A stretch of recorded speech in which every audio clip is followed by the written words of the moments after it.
మరి కాసేపట్లో ఆంధ్రప్రదేశ్ సీఎం చంద్రబాబు నాయుడు ప్రజాభవన్ చేరుకోబోతున్నారు. అక్కడ మా ప్రతినిధి ప్రేమ్ సిద్ధంగా ఉన్నారు. ప్రేమ్, ఎంతసేపట్లో ప్రజాభవన్కు చేరుకునే అవకాశం ఉంది?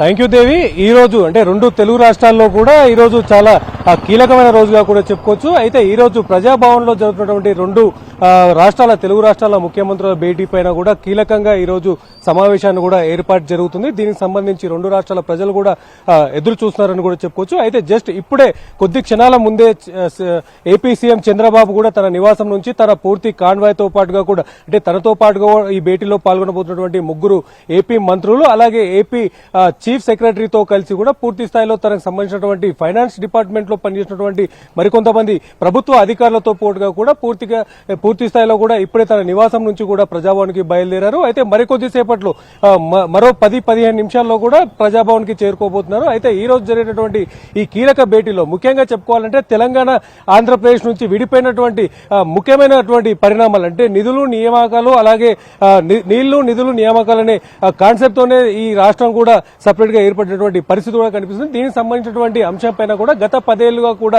అనేక భేటీలు జరిగినప్పటికీ కూడా ఈ యొక్క అంశంపైన కూడా ఎలాంటి కొలికిరానటువంటి పరిస్థితి కూడా కనిపిస్తుంది. అయితే దాంతో పాటుగా కూడా ఈ 10 సంవత్సరాల ఉమ్మడి రాజధాని సంబంధించినటువంటి అగ్రిమెంట్ కూడా పూర్తయిపోయినటువంటి నేపథ్యంలో కూడా ఇప్పుడు ఖచ్చితంగా కూడా దీనికి సంబంధించినటువంటి పూర్తి నేపథ్యంలో కూడా ఈ చర్చలు ఫలించాల్సినటువంటి పరిస్థితి కూడా ఉంది. ఎట్టి పరిస్థితుల్లో కూడా అంటే అటు తెలుగు రాష్ట్రాల్లో అటు తెలంగాణ కావచ్చు అలాగే ఏపీ కూడా ఇద్దరికి ఎవరికి సంబంధించినటువంటి వాళ్ళు కొన్ని అంశాలను కూడా తెరపైకి తీసుకొచ్చినటువంటి ప్రయత్నం కూడా చేస్తున్నారు. వారి యొక్క డిమాండ్లను కూడా ముఖ్యంగా తెలంగాణ అయితే ఏపీకి సంబంధించినటువంటి అంశం నేపథ్యంలో కూడా ఏపీలో ఉన్నటువంటి టీటీడీ టెంపుల్ సంబంధించినటువంటి అంశం నేపథ్యంలో కూడా ఎక్కువగా తెలంగాణ నుంచి కూడా టీటీడీకి భక్తులు వెళ్లే అవకాశం ఉంటుంది. ఈ నేపథ్యంలో కూడా అక్కడ ఖచ్చితంగా తెలంగాణ టీటీడీ బోర్డులో కూడా తెలంగాణకు కాస్త అవకాశాలు కల్పించాలనే విషయాన్ని కూడా ముందర పెట్టబోతుంది. దీంతో పాటుగా కూడా తెలంగాణకు పోర్టు సంబంధించినటువంటి అవకాశాలు లేకపోవడం నేపథ్యంలో కూడా తెలంగాణకు సంబంధించినటువంటి కొంత పోర్టు భాగాన్ని కూడా ఏపీ నుంచి కృష్ణపట్నం కావచ్చు అలాగే మచిలీపట్నానికి సంబంధించినటువంటి పోర్టును కూడా దాంట్లో కూడా కొంత భాగం తెలంగాణకు ఇవ్వాలనే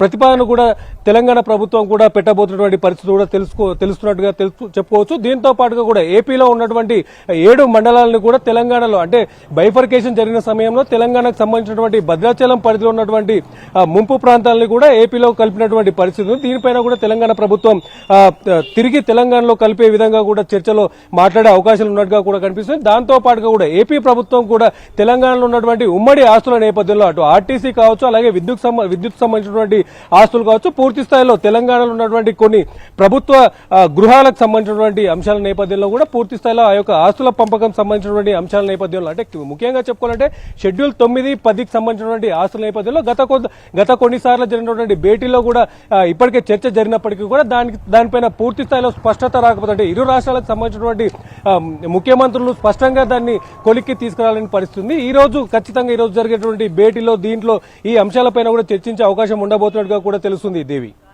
all right Prem, thanks for the live update.